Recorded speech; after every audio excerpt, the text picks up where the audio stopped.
This program was presented to you by Carnation, your cooking kumare. Ang programang ito ay rated SPG. Striktong patnubay at gabay ng magulang ang kailangan. Maaaring may masiselang tema, lengguwahe, karahasan, sexual, horror o droga na hindi angkop sa mga bata.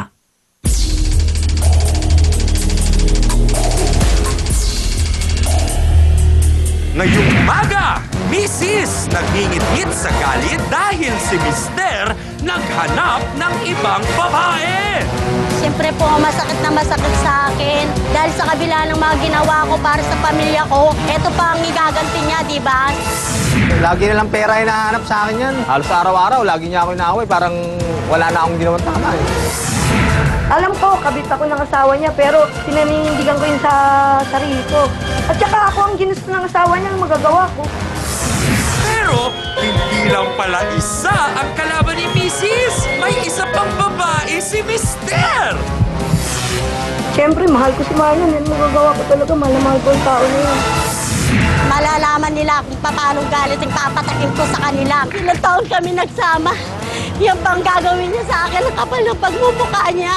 Kanino kaya mapupunta ang pinag-aagawan nilang Adan? Harapin natin at pag-usapan yan face to face! Salsawera, Salsawera! Let's get ready for Salsawa!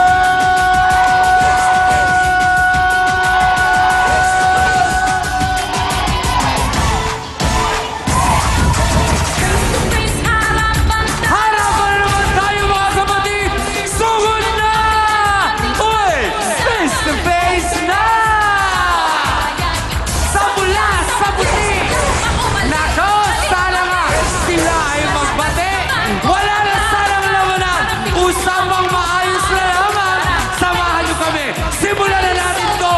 Pusa diyang makulay, ang mukha ng buhay. Ang pinag-arapan, ating pag-usapan. Ang ilan, away at lahat ng kaya. Gusto mo bang mag-isawsaw na ng kaibigan namin? Mga kapatid! Ano ba ang number one sa umaga? Sisip na ako. Sinong hindi? Face to face! Huwag mong talikuran! Harapin mo! Face to face! Hey! At ngayon, ito na ang First Lady na nag-iisang barangay hall on air. Ang pambansang kapitana, Jack Ami Perez! Good morning mga kapatid! Isang babae ang namumblema sa kanyang kinakasama at isang anak naman ang galit na galit sa kanyang ina. Nakakalungkot lang, Hans, kasi nagsanga-sanga na ang kwentong ito, ha? Oo nga, Chang. Naku, nanay, anak, kinakasama, malungkot, magulo, mga kasawsawan, ready na ba kayo? Abay, ito ang alam kong ready na. Si B1 at B2. Makukompleto ba naman ang ating umaga kung wala sila? Attorney John Philip Reyes. Dr. Camille Garcia. Father Sunny Merida. Ang ating pong pinakamamahal na trio, Tagapayo. Kaya naman, Pilipinas, what are we waiting for? Aba, let's make it a come on. Face to face na!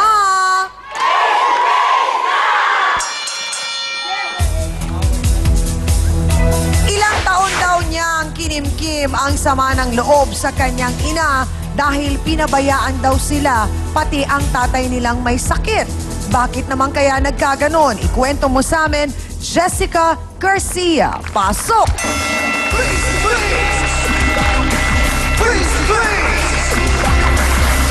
Hi, Jessica. Magandang umaga sa'yo. Ilang taong ka na? 19 po. Okay, 19. Ang pangalan ng iyong nanay ay? Annalisa Garcia. Annalisa. Ilang taon na si nanay? 36 po. Uy, ang bata pa. Ilang kayo magkakapatid? 4 po. 4. Ikaw ang panganay. Opo. Okay. So, anong problema at bakit galit na galit ka sa iyong nanay? Kasi po yung nanay ko pabaya pong inay. Kaysa po yung kami mga anak niya unahin niya, yung bisyo niya po, tsaka yung panlalalaki niya. Bisyo at panlalalaki. Opo. Ano ang bisyo ng nanay mo? Ano po siya, sugarol, lasinggero, tapos po naninigarilyo po po. Okay. At yung panlalalaki, paanong nangyari yun? Kasi po yung one time po, yung kapitbahay po namin, nakita po yung mother ko na may kasama pong lalaki na pumasok po sa bahay po namin. Ang tatay mo, nasaan? Ano po yung tatay ko, mild stroke po. May sakit. Opo. Okay. So, nasaan siya? Ano po, kinuha po siya ng mga kapatid niya. Kasi po naawa na po sa sitwasyon namin kasi nga po yung nanay ko nagloloko. Puro po yung bisyo niya ang iniintindi niya, miski po kami.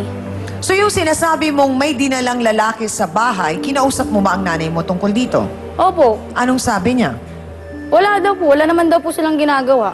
So, walang katotohanan daw yon. Ikaw po naman po, Tiyang Ami, syempre, yung nanay mo may dadaling lalaki sa bahay. Posible wala pong gagawin yun. Tinanong mo ba siya ng diretso kung sino yon? Opo, sabi niya po, kaibigan niya po. Okay. Pero po yung una, pinalagpas ko po. Oh, may sumunod pa. May sumunod pa po. Okay. Yun po, yung talagang Yung sumunod, parehong lalaki o iba? Iba po. Ah, iba. Okay. Opo. Tapos? Yun po, yung ganun pa rin po, yung sarado pa rin yung bahay, diretso sila ng kwarto. Tapos yung tinanong ko siya uli, labas po siya. Tapos yun din po yung sinabi niya sa akin na wala naman daw po. Wala naman daw. Opo. Yun ang sabi niya. Anong trabaho ni nanay mo kung ang papa mo ay may sakit? Kasi po dati nagtitinda po kami ng barbecue. Oo.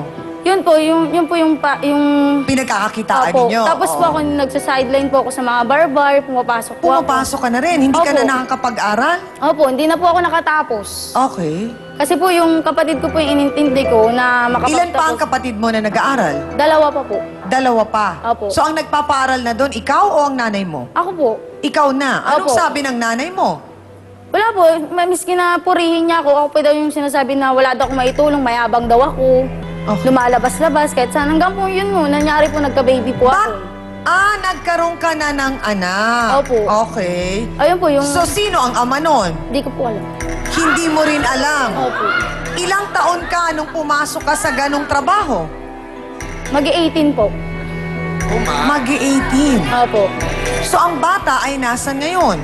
Nasa kapitbahay po namin. Bakit? Ano po, yung... Pinapalagaan mo o binigay mo? Pinaalagaan ko po kasi po sa gabi pumapasok po ako eh. So, pumapasok ka pa rin? Opo. Ang nanay mo, anong hanap buhay? Wala po. Wala na po siya ngayong hanap buhay dahil yan nga po yung mga panlalaking ginagawa niya. Eh, saan niya kinukuha yung pambisyo niya? Sabi mo, nagsusugal siya kung wala siyang pera.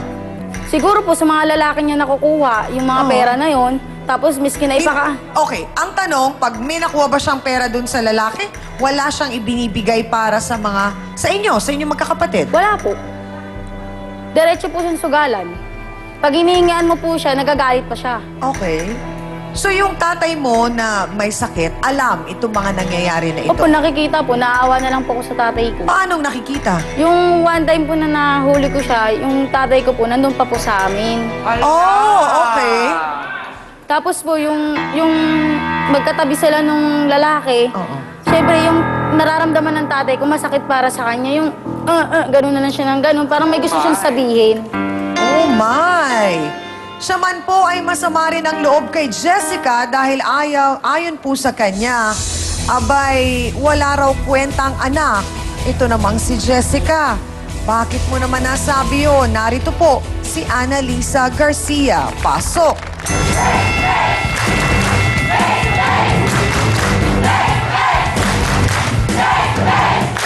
Kapal mo ng mukha mo! Sandali lang po! Huwag po ninyong saktan ng bata! Sinungaling ka! Ikaw sinungaling, di kami. Ang sabi po ni Jessica, siya po ang nagpapaaral sa dalawa pa niyang kapatid. Hindi po totoo yan! Gaano po katotoo na wala po kayong trabaho, wala kayong ibinibigay na pera, lahat na pupunta sa sugal at sa lalaki po Sinungaling ninyo? ka! Ikaw sinungaling, nakikita na ng mga kapitbahay yung pinagagawa Nakikita ng mo. kapitbahay? Ikaw, anong ginagawa mo? Pero Sa diretso ang trabaho. tanong, Annalisa, sino po yung mga lalaking inuuwi ninyo sa Isa bahay? lang po yun! Si Marlon lang po! Sino po si Marlon sa buhay nyo? Kapit ko po! Oh! Paanong nangyari ang ganon, Ate Annalisa? Marahil may malalim na dahilan. Bakit po?